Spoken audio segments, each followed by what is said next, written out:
Asia Al-Kindi ama Asia Kindi alikuwa mwanamuziki mashuhuri wa taarabu ya zamani aliyebeba nafasi kubwa ya kumbukumbu katika historia ya utamaduni wa pwani ya Swahili na ulimwengu wa Kiarabu.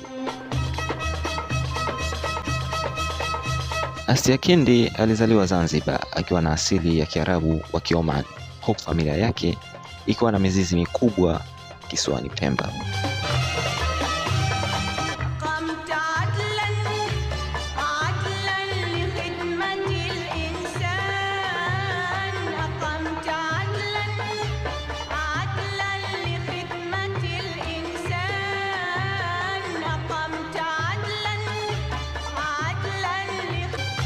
Alikulia katika mtaa wa kihistoria wa Kikwajuni, Zanzibar.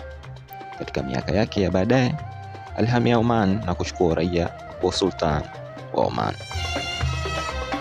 Tarehe kamili ya kuzaliwa kwa wiji huyu wa taarabu wa Oman na Zanzibar, Asia Al-Kindi, haijulikani wazi katika kumbukumbu rasmi wala katika machapisho ya kihistoria.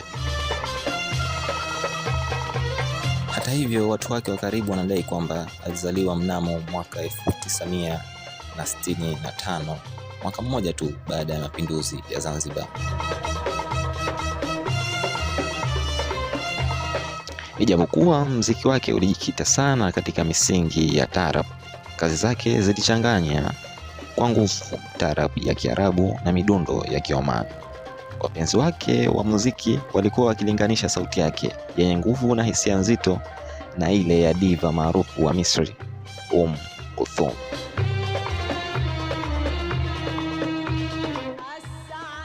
Mbali na nyimbo zake za kawaida za mapenzi, pia alikuwa akiimba na kurekodi kasida ama mashairi na tenzi za Kiislamu.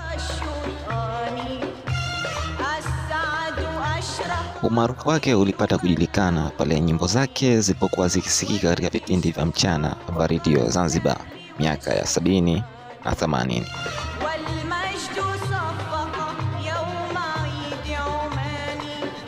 Safari yake ya uimbaji ilianzia katika klabu ya kihistoria ya muziki wa taarab ya Nadi Ikhwan Safa iliyopo Malindi, Zanzibar. Baadaye alipata sifa kubwa zaidi alipojiunga na Culture Music Club, ambapo sauti yake ya soprano na ustadi wake wa makamatu za Kiarabu ulifanya kuwa mmoja wa nguzo muhimu za taarabu za kisasa.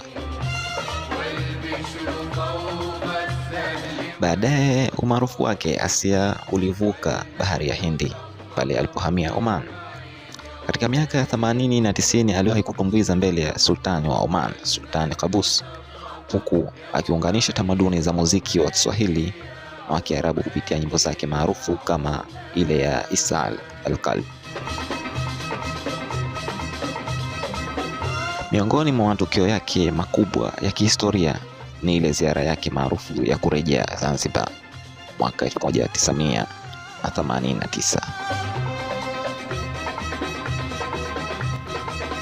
Katika ziara yake hiyo ya kihistoria, wimbo wake uliotikisa zaidi ulikuwa wa Tembelea Visiwa vya Zanzibar, ambao ulikuwa ndio wimbo mkuu wa ziara yake hiyo. Wimbo huo uliadhimisha kurejea kwake nyumbani, uzuri wa visiwa vya Zanzibar, pamoja na mapenzi yake ya dhati kwa asili yake ya Kizanzibari licha ya kuishi Oman.